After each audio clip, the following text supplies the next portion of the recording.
Hey everybody, it's Romania Black. We are on episode 7 of Jujutsu Kaisen, and man, last episode was pretty wild. So we had Yuji forming this pact with Sakuna that he doesn't remember or won't remember until it happens, which will probably not cause any problems whatsoever, I'm sure. We also establish that Gojou is trying to get a revolution going within the world of Jujutsu and kind of out with the old in with the new sort of thing in his own way of being a teacher and educating the future sorcerers of Jujutsu. We have this weird samurai Frankenstein guy that looks like a double agent but could actually be maybe turning coats on the sorcerers and joining forces with the curses, who this curse he has employed is supposed to trap Gojou in this little box. But this guy seems pretty confident he can just kill Gojou. I'm not so sure that's going to happen. I don't feel very confident that this guy is going to be able to do that, but who knows? And then we have Fushiguro and Nobara training with the second years, getting ready for the exchange event, the tournament coming up. And Yuji is training in his own way with this doll made by the principal that's trying to attack him when he has an emotional response while he's watching a bunch of movies. It all sounds great on paper, right? But anyway, this show has been really cool about meeting some shonen tropes, but also adding in all of these elements that are kind of fresh and new, like the training in the weird way, and Gojou, like his revolutionary thing, and the thing with Nobara and Fushiguro thinking their friend is dead, and all this. It's come across these tropes in such a unique and fresh way that I'm really on board with. And it makes me excited to see where the show goes, because I'm wondering, okay, how are they going to turn and flip the script next, So I've really enjoyed Jujutsu Kaisen so far. I hope you all have too.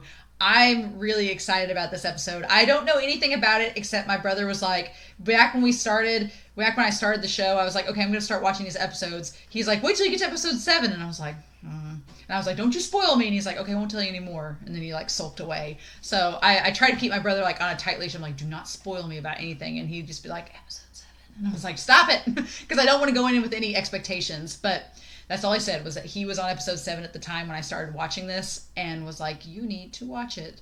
And I was like, okay. So I'm pretty hyped, but I usually, whenever I hear somebody be like, I'm really excited for you to watch this episode, I'm like, I try not to get myself too worked up because I don't want to be let down. Okay? So anyway, let us dive in, shall we? We're going to watch episode 7 of Jujutsu Kaisen, Assault, which makes sense because this guy just tried to tackle Gojou. And we're going to start this episode here in 5, 4, 3, 2, 1. Let's go.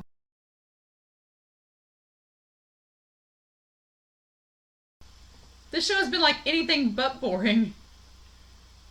Okay. Hold on. Let me back this up. Okay.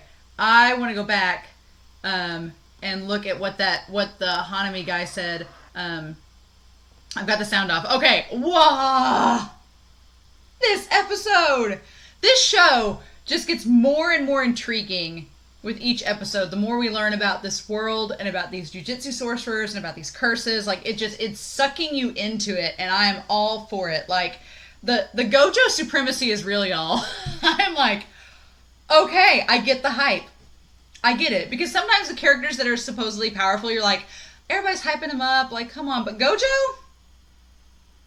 If you told me he's the strongest jujutsu sorcerer at this point because he has this hyperdrive infinity boy that just is the door of truth, basically, I'm on board with that. That's I like the fact that his character has all this power, but he's not corrupted by it. He's a troll, but he's using it.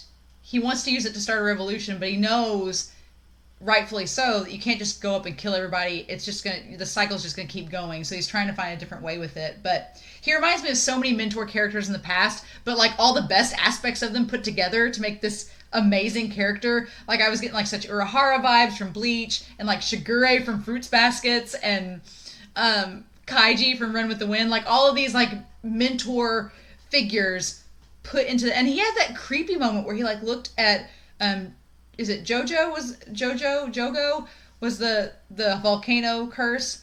He looked at him and his eyes were just solid, just staring soullessly. So I'm like, It's just, ooh. Is he blind?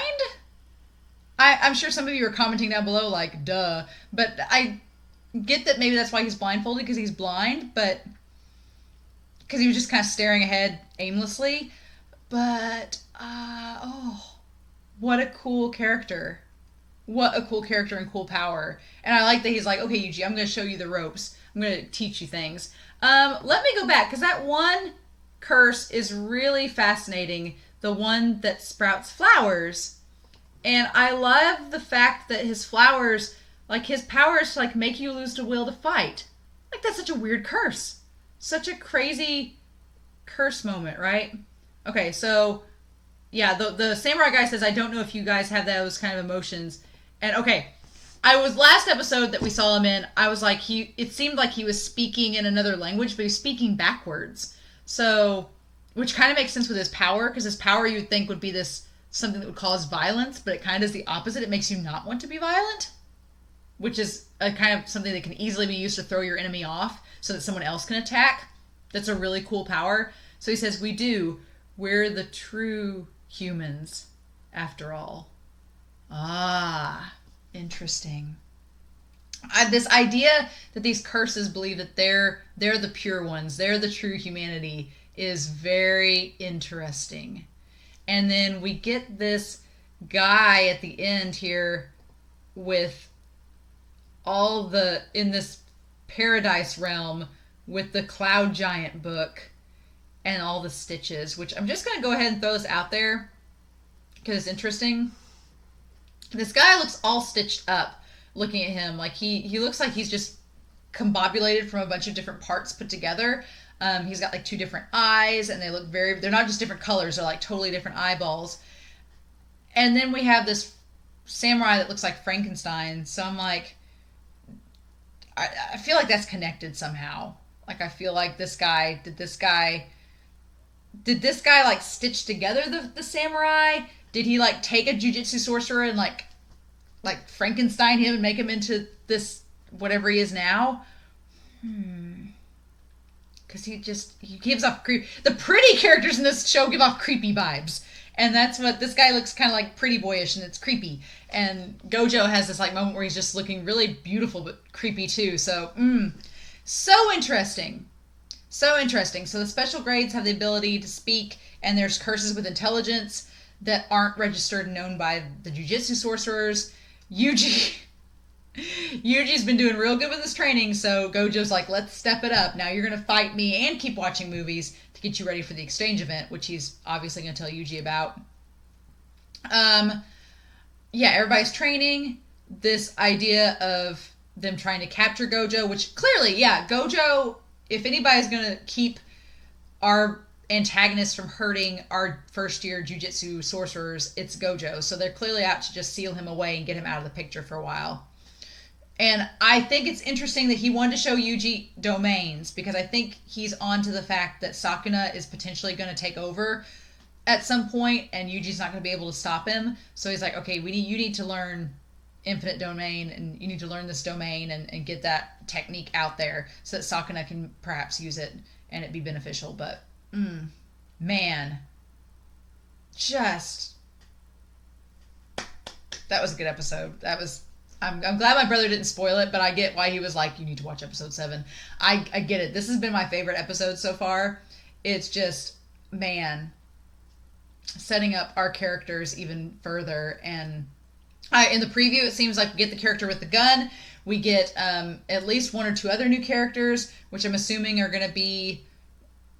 They said the third years were suspended, so I'm wondering if these are the students from the other school. Like, how does this work? I'm really glad we're going to get more focus back on the jujutsu tech with Nobara and Fushiguro, because this was a cool, just kind of like, basically this is why Gojou needs to be sealed by our antagonists. This is why Gojou is a threat. That whole episode cements it, and also cements that I like Gojou's like, you need to be able to handle villains like this, because they're going to try to kill you in the future. Which I don't know if Gojou realizes that our antagonists are not out to kill Yuji. They want to kidnap him and basically try to convert him over to their side. So, But this was a really good episode, y'all.